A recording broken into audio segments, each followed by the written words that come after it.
Hello students, I am going to discuss concentration of solution and concentration terms. सबसे पहले हम discuss करेंगे concentration के बारे में।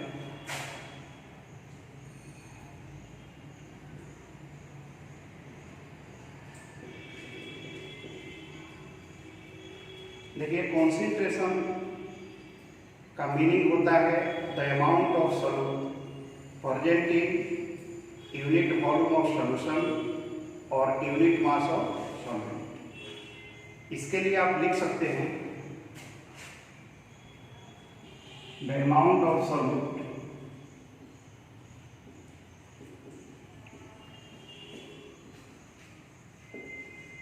Present in a unit volume of solution or a unit mass of solvent, unit mass of solvent। तो आप समझ गए होंगे जहाँ भी कॉन्सेंट्रेशन की चर्चा हो तो आपको समझ लेना चाहिए कि यह अमाउंट ऑफ सॉल्यूट के बारे में आपको बता रहा है। और यह अमाउंट किसमें मौजूद होना चाहिए? यूनिट वॉल्यूम ऑफ सॉल्यूशन या यूनिट मास ऑफ सॉल्यूशन। इसका प्रयोग सिर्फ एक जगह आपको मिलेगा मोलारिटी के केस में, नहीं तो अधिकांशतः वॉल्यूम ऑफ सॉल्यूशन का ही यूज मिलता है। अब यहाँ पर एक लाइन और जोड़ सकते हैं थोड़ा सा, इज कॉल्ड कॉन्सेंट्रेशन ऑफ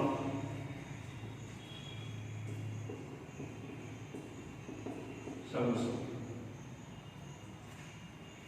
अब देखिए कॉन्सेंट्रेशन टर्म के बारे में मैं आपको बता दूं। कॉन्सेंट्रेशन ऑफ सॉल्यूशन को एक्सप्रेस करने के लिए कुछ टर्म्स की आवश्यकता होती है और उन्हीं टर्म्स को हम कॉन्सेंट्रेशन टर्म्स कहते हैं। The concentration of solution is expressed by the help of some terms and these terms are called concentration terms। तो concentration terms में क्या क्या आपको पढ़ना है आपके 12th के सिलेबस के आधार पर, इसको मैं डिस्कस करूंगा। इसको आप बता दिए होंगे और इसको मैं मिटा दे रहा हूं।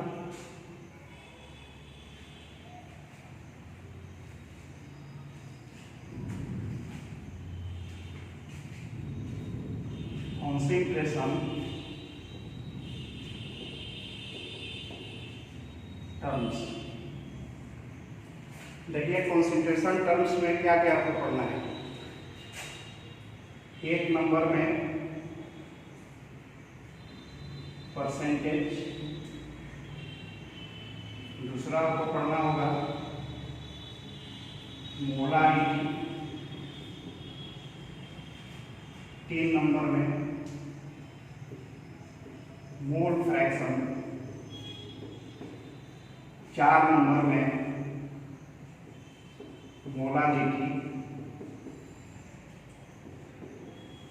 5th में आपका हो जाएगा नॉर्मलिटी,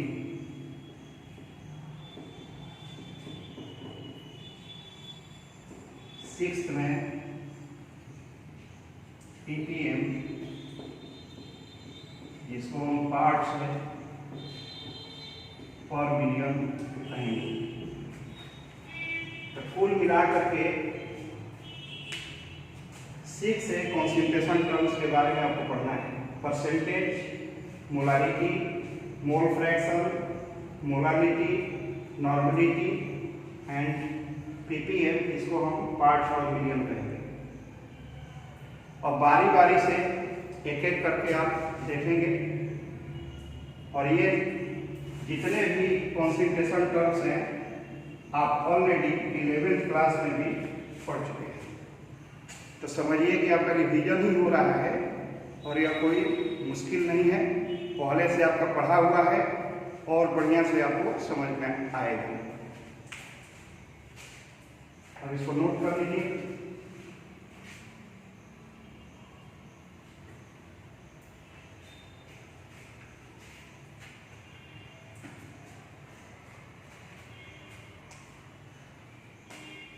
परसेंटेज में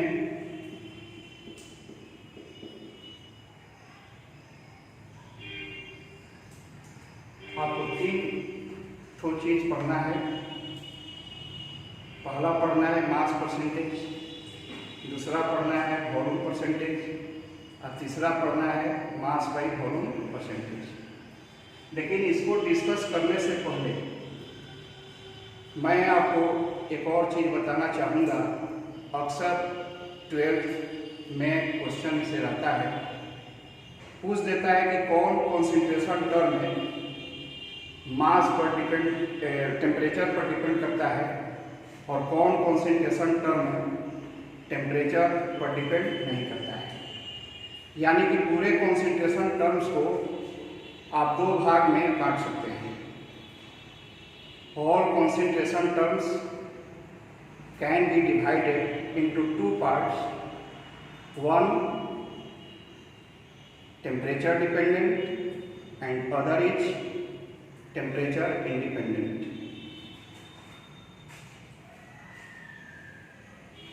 Concentration term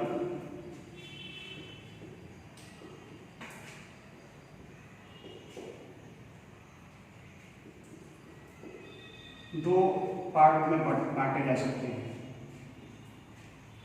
एक होगा आपका वॉल्यूम रिलेटेड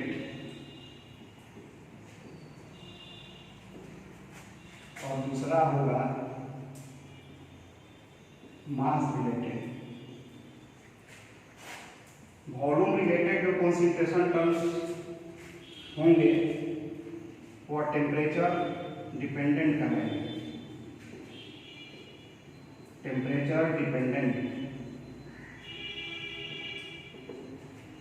और मास रिलेटेड जो होगा वो टेम्परेचर इंडिपेंडेंट कहा जाएगा। चूंकि वॉल्यूम टेम्परेचर पर डिपेंड करता है, मास का टेम्परेचर से कोई लेना देना नहीं है। आप समझते होंगे कि मास टेम्परेचर पर आपका डिपेंड नहीं करता है। ऐसा थोड़े होगा कि गर्मी में किसी ऑब्जेक्ट का मास कुछ हो और ठंडा में कुछ हो जाए। एसी जब चल रहा है तो आपका मास कुछ हो, एसी बंद हो जाए तो कुछ दूसरा ही हो जाए। यानी कि टेम्परेचर में अगर आपका वेरिएशन हो रहा है तो मास पर कोई आपका इफेक्ट नहीं पड़ेगा। इसीलिए इसको हम टेम्परेचर इंडिपेंडेंट कहेंगे। और टेम्परेचर डिपेंडेंट में कौन होंगे या टेम्परेचर इंडिपेंडेंट में कौन होगा? टेम्परेचर डिपेंडेंट में आपका हो जाएगा परसेंटेज W/V, परसेंटेज E/V, उसके बाद आपका हो जाएगा molarity, normality, ppm by volume, ppm by weight by volume. ये सब टेम्परेचर डिपेंडेंट होंगे। टेम्परेचर इंडिपेंडेंट कौन कौन होगा? Percentage W/W, mole fraction, molarity and ppm by mass. आगे हम केपीएम को डिस्कस करेंगे, सब आपको पता चलेगा कि बाई मास किसको कहेंगे, बाई वॉल्यूम किसको कहा जाएगा और बाई वेट बाई वॉल्यूम किसको कहा जाएगा। वेट कहिए या चाहे मास कहिए कोई फर्क नहीं, केमिस्ट्री के पॉइंट ऑफ व्यू से मास को वेट आप फर्स्ट करिए। तो आप समझ गए कि वॉल्यूम रिलेटेड में percentage W by V, percentage V by V, molarity, normality, ppm by volume, ppm by W by V। Mass related यानी कि टेम्परेचर इंडिपेंडेंट में percentage W by W, mole fraction, molarity, ppm by mass. देखिए कई बार यह question पूछा जा चुका है, इसको आप नोट कर लीजिए, तो मैं मिटा दूंगा।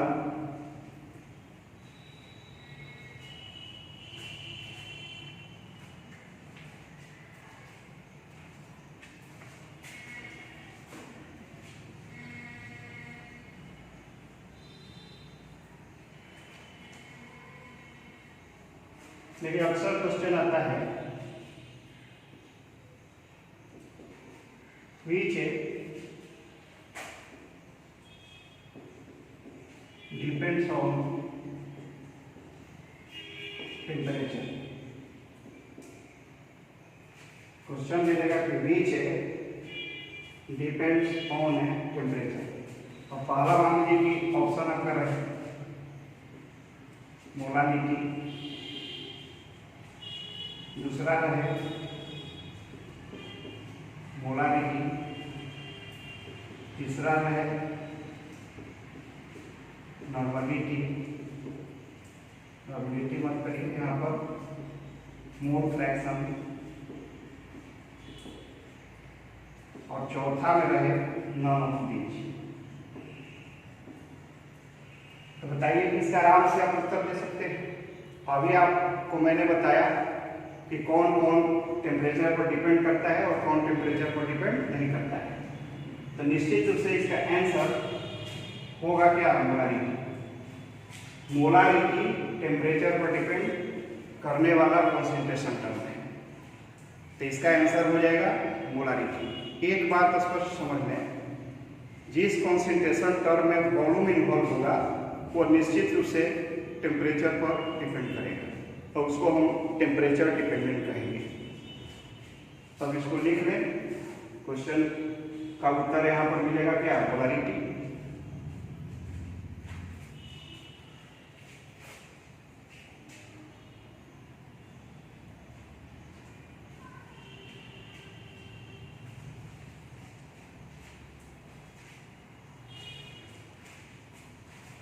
और हम लोग चर्चा करें पहला percentage W by V, weight by volume. W का मतलब हुआ वेट और V का मतलब हुआ वॉल्यूम। तो अगर इसको डिफाइन करना हो तो आराम से आप कर सकते हैं। एक चीज इसमें ध्यान देना है कि ऊपर सॉल्यूट के लिए यूज में आएगा और नीचे सॉल्यूशन के लिए यूज होगा, यानी कि सॉल्यूट रहेगा आपका न्यूमरेटर में और सॉल्यूशन होगा डिनोमिनेटर में। यानी कि यहाँ W बाई V अगर दिया हुआ है तो वेट ऑफ सॉल्वेंट नहीं लिख सकते, वेट ऑफ सॉल्यूट आपको लिखना होगा। और नीचे V दिया है, इसका मतलब हुआ वॉल्यूम ऑफ सॉल्यूशन।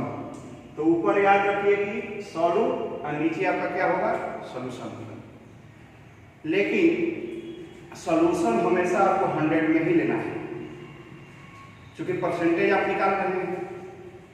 तो जब बाई मास हो तो आप सॉल्यूशन 100 ग्राम लेंगे, और बाई वॉल्यूम हो तो सॉल्यूशन आप 100 ml लेंगे।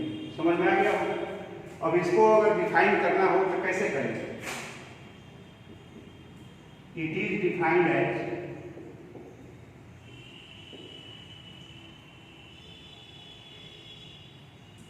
मास ऑफ सॉल्यूट। किसमें होना चाहिए, ग्राम में, पर 10 की ml ऑफ सॉल्यूशन। और नीचे देखिए V है, तो यहाँ यूनिट में क्या होगा, ml होगा, और यह V किसके लिए आएगा, सॉल्यूशन के लिए आएगा, और इसका कितना अमाउंट लेंगे, तो 100 आपको लेना पड़ेगा। तो इसको अगर हम मैथमेटिकली लिखना चाहें तो क्या लिख सकते हैं, परसेंटेज W/V बराबर मास of solute upon volume of solution into 100 से गुना कर देंगे। ये फॉर्मूला आपका बन जाएगा, percentage W/V is equal to mass of solute upon volume of solution into 100। अब देखिए वॉल्यूम ऑफ सॉल्यूशन की जगह पर आप क्या लिख सकते हैं, वॉल्यूम ऑफ सॉल्यूट प्लस है वॉल्यूम ऑफ सॉल्वेंट। चूंकि सॉल्यूशन में सॉल्यूट और सॉल्वेंट दोनों होंगे, तो दोनों के वॉल्यूम को अगर हम ऐड कर देंगे तो वॉल्यूम ऑफ सॉल्यूशन आपका निकल जाएगा। ये बिल्कुल आसानी से आप समझ सकते हैं। जैसे मान लीजिए कि ये आपका सॉल्यूट है और यह आपका सॉल्वेंट है, तो इसका वॉल्यूम हमको पता हो और इसका वॉल्यूम पता हो, तो दोनों को ऐड कर देंगे तो ये पूरा सॉल्यूशन बनेगा। यानी कि इसका अगर वॉल्यूम x है और इसका वॉल्यूम y है, तो सॉल्यूशन का वॉल्यूम कितना हो जाएगा, x प्लस y।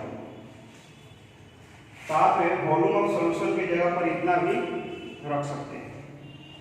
तो कभी कभी क्वेश्चन बनाने में काम करेगा, याद रखना चाहिए, वॉल्यूम ऑफ सॉल्यूशन बराबर volume of solute plus volume of solvent. अब इसको एक उदाहरण के द्वारा आप समझिए। चूंकि लैंग्वेज तो आपने देख लिया जो क्या होना चाहिए इसका डिफिनेशन, लेकिन इसका एग्जाम्पल क्या होगा, इससे और आपका क्लैरिटी बढ़ जाएगा। अब इसको मिटा दे रहे हैं।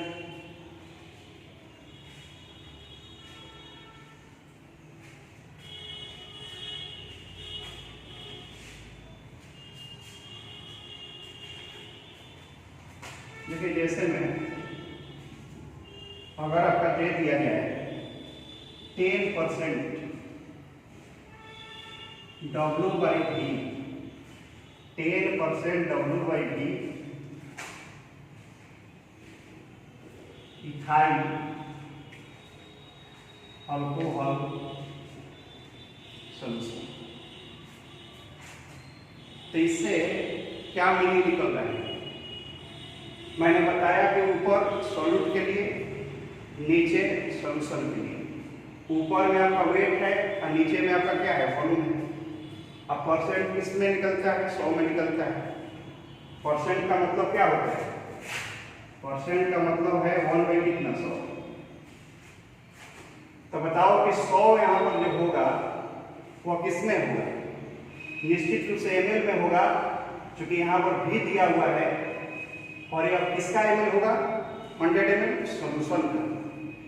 यानी कि 100 ml सॉल्यूशन में सॉल्यूट का कितना वेट होगा, तो ऊपर में कितना, यहाँ पर कितना नंबर दिया है 10, तो 10 क्या होगा, ग्राम होगा। यानी कि इसका अर्थ क्या निकलेगा, इसका अर्थ निकलेगा कि 10 gram of solute is present in 100 ml of solution. That means 100 ml of solution contains 10 gram of solute। Solute के रूप में यहाँ पर कौन है, इथाइल अल्कोहल है। इथाइल अल्कोहल जो है वो किसका कार्य कर रहा है, सॉल्यूट का काम कर रहा है। तो बिल्कुल आसानी से आप इससे मीनिंग निकाल सकते हैं।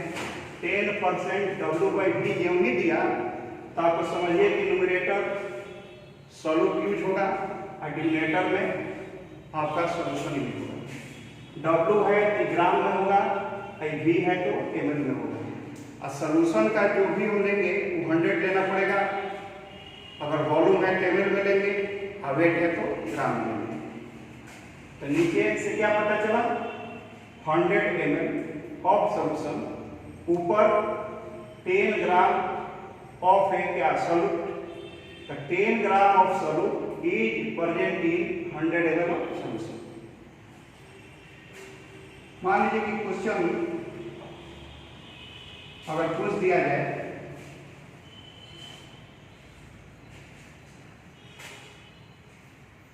N aqueous solution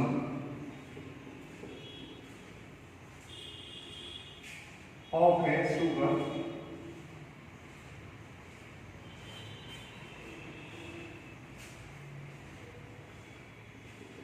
contains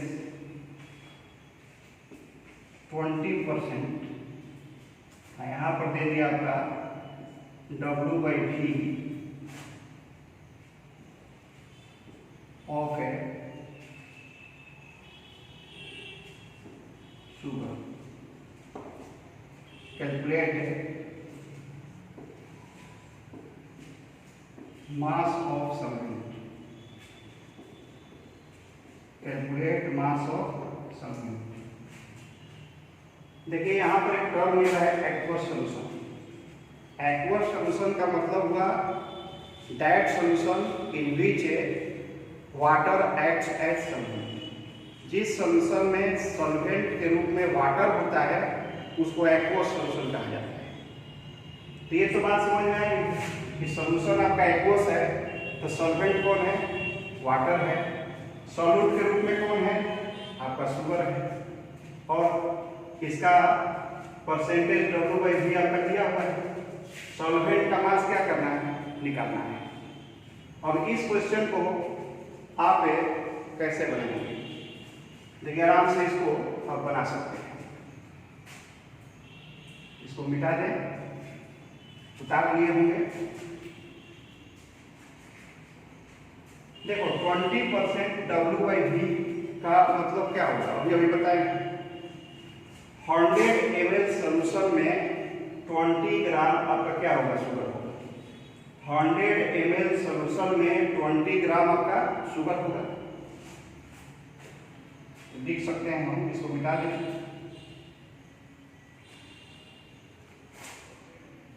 100 ml आपका सॉल्यूशन है और सॉल्यूशन में 20 ग्राम क्या है, शुगर है, और शुगर किसका काम कर रहा है, सॉल्यूट का। अब देखिए यह क्वेश्चन तब तक नहीं बनेगा जब इस क्वेश्चन में डेंसिटी न दिया गया हो। तो निश्चित रूप से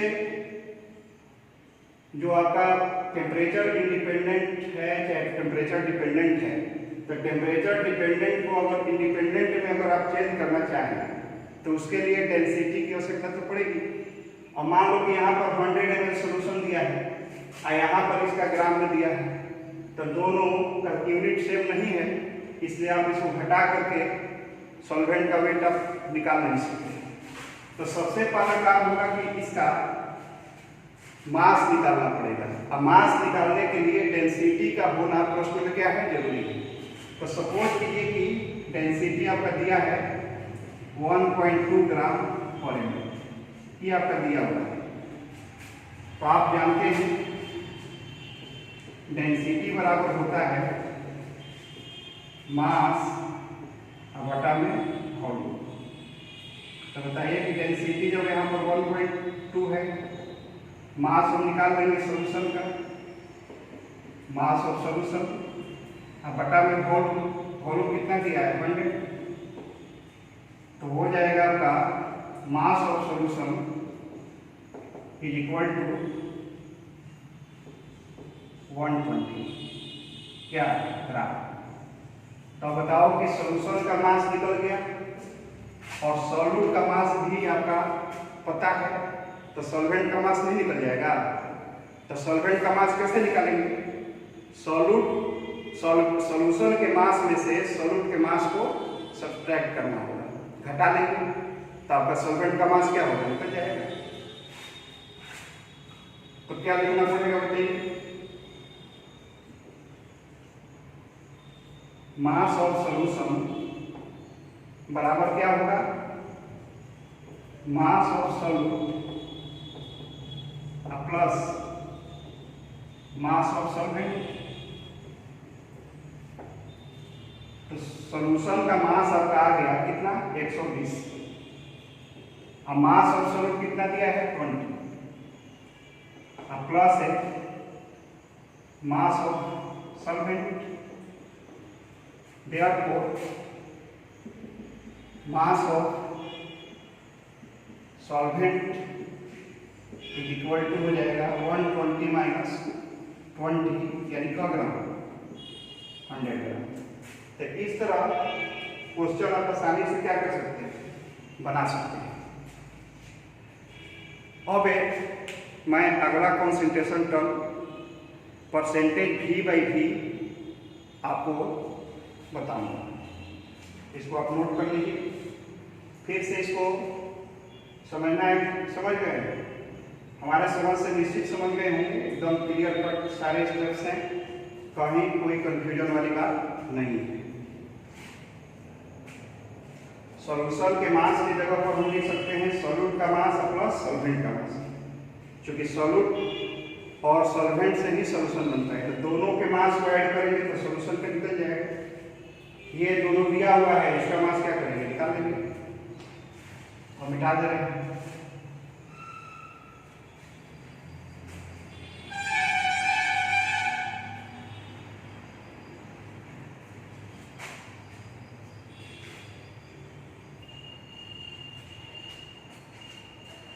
इसमें आपको अगला पढ़ना है परसेंटेज में ही, परसेंटेज V/V। अब इसको आसानी से आप डिफाइन कर सकते हैं। ऊपर बताइए V किसके लिए, सॉल्यूट के लिए, और नीचे जो V है किसके लिए, सॉल्यूशन के लिए। ऊपर में V सॉल्यूट और नीचे में जो V है वो सॉल्यूशन के लिए। तो इसको आप कैसे डिफाइन करिए, volume of solute present in 100 ml of क्या, सॉल्यूशन। तो आप लिख सकते हैं it is a defined as volume of solute. क्यों वॉल्यूम कर रहे हैं, क्योंकि ऊपर में देखिए V है, सॉल्यूट के लिए आएगा। तो volume of solute present in, solution तो हमेशा 100 में लेना है, तो 100 ml होगा, क्योंकि यहाँ पर V 100 ml ऑफ सॉल्यूशन। अब इसको मैथमेटिकल फॉर्म में लिखना चाहे, फॉर्मूला के रूप में अगर लिखना चाहे तो क्या लिख सकते हैं, परसेंटेज V/V बराबर volume of solute by volume of solution into 100। Percentage V/V is equal to volume of solute upon volume of solution into 100। अब वॉल्यूम ऑफ सॉल्यूशन के लिए क्या लिखा जा सकता है, volume of solute upon volume of solution के लिए आप लिख सकते हैं volume of solute plus volume of solvent. दोनों को ऐड करेंगे, सॉल्वेंट और सॉल्यूट को, तो आपका सॉल्यूशन का मिल जाएगा इनटू कितना, 100। तो ये दो फॉर्मूला है, ये थोड़ा एक्सपेंडेड ग्रुप हो गया इसका। अब जैसा क्वेश्चन होगा वैसे इसका प्रयोग कर लेना है। अब देखिए इसको एक उदाहरण द्वारा समझिए, इसको मिटा दें, लिख लिए होंगे, जल्दी जल्दी इसको नोट डाउन कर लीजिए।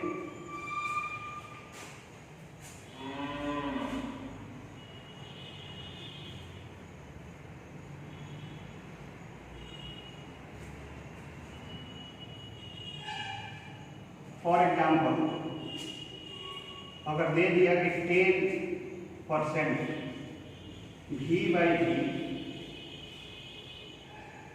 इथाइल अल्कोहल सॉल्यूशन, तो इसका मीनिंग क्या होगा बताइए। ये 10 क्या होगा, ग्राम होगा कि ml होगा?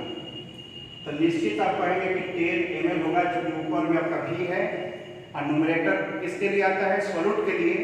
तो क्या होगा 10 ml ऑफ सॉल्यूट, और सॉल्यूट के रूप में कौन है, इथाइल अल्कोहल। प्रेजेंट की चाहे यहाँ लिख सकते हैं, 10 ml of solute is present in 100 ml of solution. 10 ml of solute is present in 100 ml of solution. इसका मतलब यही हुआ।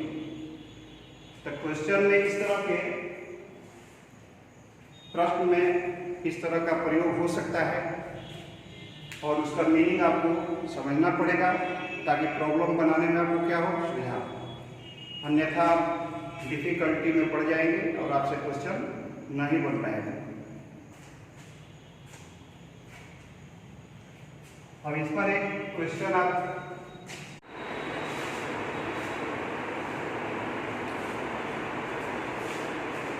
परसेंटेज V/V पर किस तरह के क्वेश्चन पूछे जा सकते हैं, उस पर थोड़ा सा हम लोग डिस्कस करें। मान लीजिए कि आपका क्वेश्चन दिया हुआ है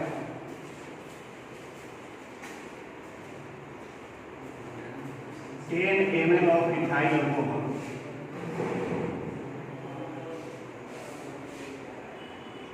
is dissolved in 90 ml of water. Calculated percentage V/V। अब यहाँ पर देखिए इथाइल अल्कोहल आपका सॉल्यूट है और वाटर यहाँ पर क्या है, सॉल्वेंट है। जो कम अमाउंट में होता है उसको आप जानते हैं सॉल्यूट, ज्यादा वाला सॉल्वेंट कहलाता है। तो परसेंटेज V/V का फॉर्मूला आपने पढ़ा already, volume of solute by volume of solute plus volume of solvent. तो वॉल्यूम ऑफ सॉल्वेंट कितना है 10, यहाँ पर 100 से क्या करेंगे, मल्टीप्लाई करेंगे। तो 10/10 प्लस 90। 10 ml आपका सॉल्यूट का वॉल्यूम है और 90 ml सॉल्वेंट का वॉल्यूम है।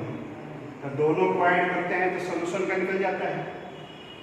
तो 10/10 प्लस 90 इंटू कितना 100, तो हो जाएगा 10/100 इंटू 100। 100 और 100 क्या हो जाएगा, कैंसिल, और यह होगा 10%। तो इस प्रकार से एक सिंपल क्वेश्चन आप इस पर क्या कर सकते हैं, बना सकते हैं, ठीक है ना। अब अगला कंसंट्रेशन टर्म नेक्स्ट वीडियो में आपको हम बताएंगे। धन्यवाद।